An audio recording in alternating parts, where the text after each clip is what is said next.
Friends, let's discuss about the one of the important chapter that is called chemical bonding, and it is one of the very interesting concept of the inorganic, because without knowing the basics of chemical bonding, you are not able to learn the chemistry as in inorganic or in or organic, no matter.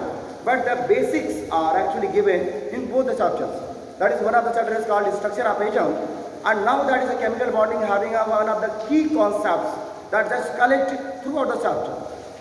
Let's start from the topic chemical bond. Okay, and we will discuss about some of the important features of the chemical bonds, the different types of bonds actually. So let us discuss about that. Chemical bond. Students, actually bonds can be classified on the basis of the chemical and physical nature of the matter. If the during the bond formation, the substance changes their properties or lost their properties, the bond must be called a chemical bond. If due to the bond formation there will be no change in the initial properties of the substance, that is called a physical bond. So this bond can be classified into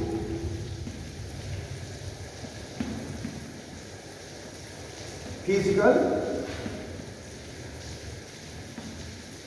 and chemical. Physical and chemical. So look at the possibility. There is a physical bond. For example, there are many forces of attraction called gravitational,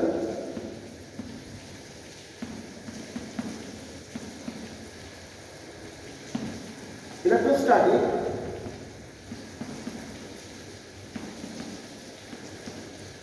magnetic, nuclear, and very interesting, van der Waals.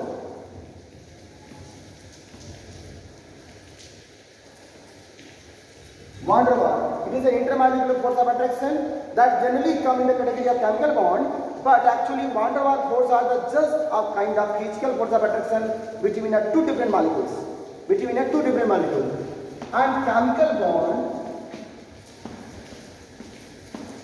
this bond is actually responsible for the different chemical changes in the molecule, and this bond is actually present within a molecule, between atoms, between ions, but within a molecule. And when there is a intramolecular condition or internuclear condition, intramolecular or internuclear condition, that is called actually a physical force of attraction. Means you can see that the nuclear force of attraction is also come in the category of physical bond, because the positive proton which is bonded by the neutron due to the force of attraction called the nuclear force of attraction, and the electron with the nucleus electrostatic. So these are actually come in the category of physical bond. But look carefully, if these force of attraction responsible for the change of the chemical properties, that may be categorized as a chemical bond. I just mention here only one point. Chemical bond is generally responsible for the different chemical properties. If the substance, atoms, molecules, compound, particles come closer and they just lost their initial properties because of the force of attraction, that force of attraction must be called a chemical bond.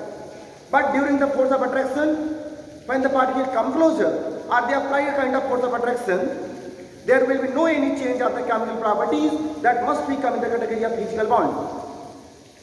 All these forces are actually responsible for a kind of force of attraction or force of repulsion between the molecules or a macromolecules. But the chemical bond is actually a very microscopic force of attraction. That is very important. Physical force of attraction may be micro as well as macro force of attraction, and the one very important thing is that is physical force can be a attraction or repulsion both, but chemical bond is always a kind of attraction only. There will be no category of repulsion, because the chemical bond only can be formed when there will be a chemical force of attraction, not repulsion, because repulsion can never be make our particles come closer. That is the only reason why we are discussing about the bond in the chemical property. One more important thing, whenever atoms are going for the bond formation, either by the sharing of electron, by the transferring of electron, or by any other means, they must be lost their property, that is called individual property, and to gain a new property when they make a molecule or compound. So chemical bond is the result of the chemical change actually. Chemical bond is the result of chemical change. And when chemical change will be there, the physical properties must be lost. The chemical properties must be lost by the individual atoms or particles, and they have to be gained a new properties called the chemical properties of the compound, chemical property of the molecule. So, for example, there is ionic bond, covalent bond, coordinate bond. Coordinate bond also known as dative bond.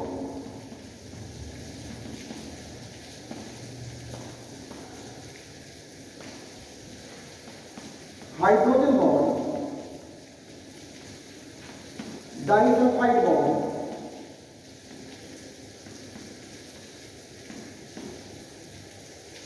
halogen bond,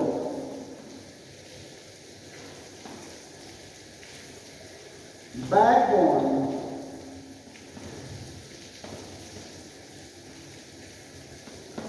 and one more is synergic bond.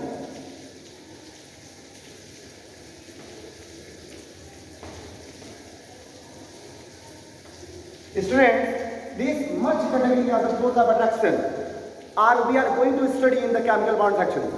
Problem is, we generally know about the one of the important categories, that is called ionic, covalent and coordinate, where the electron initially participate in the bond formation, but rest of the categories are the just kind of force of attraction between orbitals having electronic density and orbitals having no electronic density. The other force of attraction like hydrogen bond, disulfide bond, halogen bond, back bond and synergic bond are kind of force of attraction between the orbitals with the empty electronic density with a filled electronic density. So these all type of bonds must become across the 11th and 12th times actually. First you have to be just make a sense on these three a top category of bond, that is called ionic, covalent and coordinate, which actually a result of the transfer of electron between one particle to another particle. Sharing of electron, that is called a mutual sharing, when both the particles shared their electrons with each other to make a bond, covalent bond. And coordinate bond, the sharing, but a single cell means only one of the atoms going to make a bond will share its electron to the other atom having a vacant orbital. That is called coordinate bond. Students, it is very necessary to learn here. Whenever electron going to share their electron, there is actually a sharing of orbitals, not electrons. Always orbitals going to overlap, always orbitals going to be shared. That is indicating the orbitals which is actually present at a particular axis, in the case of p orbitals, d orbitals, f orbitals and s orbital also, which is spherically present around the nucleus. There must be sharing at a particular direction. That is called a vector quantity, a vector properties actually, vector properties. So covalent and coordinate bonds are a vector, but ionic bond is actually vectorless, that is called dimensionless. Dimensionless means ionic bond, because of the transfer of electron, now one orbital doesn't participate in overlapping in a particular axis. So ionic bond is just a result of electronic density transfer from one position to the another position, from one energy level to the another energy level, from one atom to the another atom, and there will be no requirement of the direction. But because of the sharing, there will be requirement of the direction between the two particles. So whenever orbital going for a sharing, by a mutual sharing or by a single sharing, no matter, but they have to be shared at a particular axis called vector quantity. And that is the reason both are directional bond. Both bonds are called directional bond, and we have to be study the bond angle at a particular position, particular axis because of the formation of covalent. Ionic bond, whenever particles make a ionic bond, they are just are having a electrostatic force of attraction. Look now, electrostatic force of attraction also come in the category of physical bond, but the same electrostatic, if responsible for the chemical change, responsible for the properties change, they have to be come in the category of ionic bond.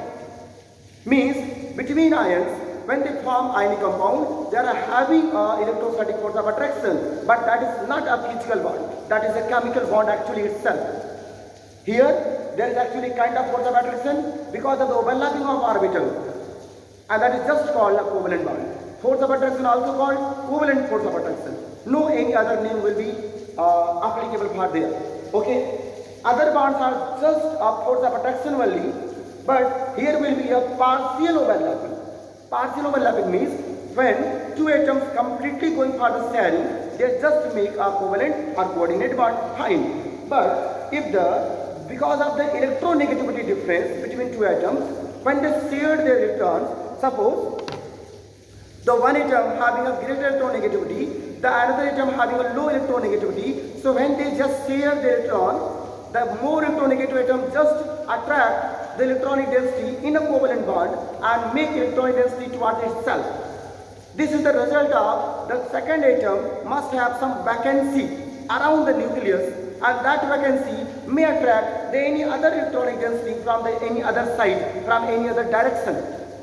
That is the result of the hydrogen bond, disulfide bond, halogen bond, back bond and synergic bond actually. Students, these all types of bonds are actually a kind of partial filling of the orbital due to the vacancy or partial vacancy of the orbitals, and when any emerging orbitals having electronic density, a full of electron density come closer, they may attract toward these orbitals to make these type of bonds, hydrogen and whatever. So this is the concept of the chemical bond. You have to go through this important concept to listen, to learn how this chemical bond is actually formed. Now the question is what happens when the electrons are just transferred? Students, actually the problem is we are don't having a clear concept about the orbitals. Orbital just having only a probability of electronic density to finding around the nucleus, that indicating the electron density just shifted from one position, from one nucleus to the another nucleus. That is just called a ionic bond. Means individually the electronic density just rotated around the one nucleus. If that electronic density just shifted to the another nucleus, they are just called ionic bond. But if the electronic density sharing, it means the electronic density just having a two nuclei. Means now electronic density rotating or revolving around two different nucleus. That is called a covalent, because two atoms come closer and the electronic density in between the nucleus are just going to be stabilized among the nuclei. There are two different nuclei are there. Suppose these two, so electron density will be here also and here also. This is called sharing. This is called sharing. It also means when orbitals going for a sharing, their properties, their shape of orbital must be changed.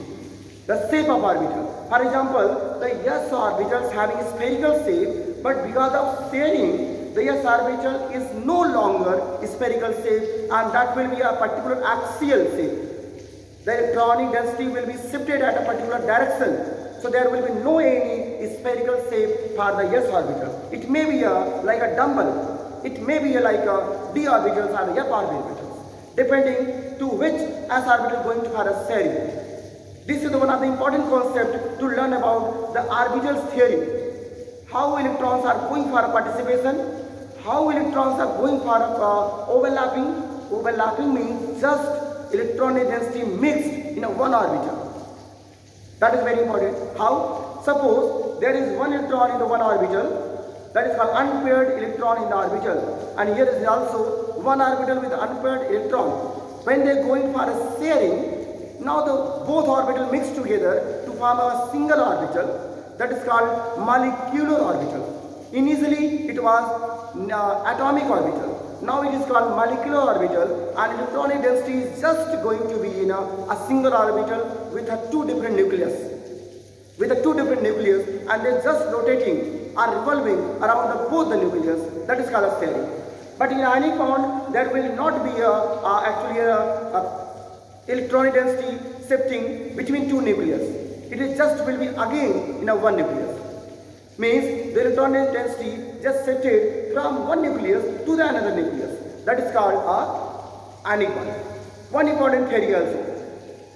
If there is a possibility, electronic density just shifted from one atom to the another atom, that is called ionic bond formation. But due to some certain reason, the electronic density back shifting towards the previous one, there will be called a partial covalent character between ionic bond.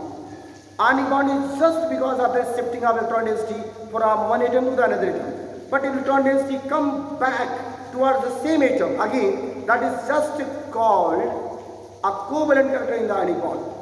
This is all about the today's lecture, and we are just discussing about the ionic bond and covalent bond formation. The concept what I learned from my knowledge, I am sharing with you. Just take a concept and just think about why these bonds are formed, why they are called chemical bond, not a physical bond. Then we will discuss about the ionic compounds, their formation, their properties in the next lecture. Thank you.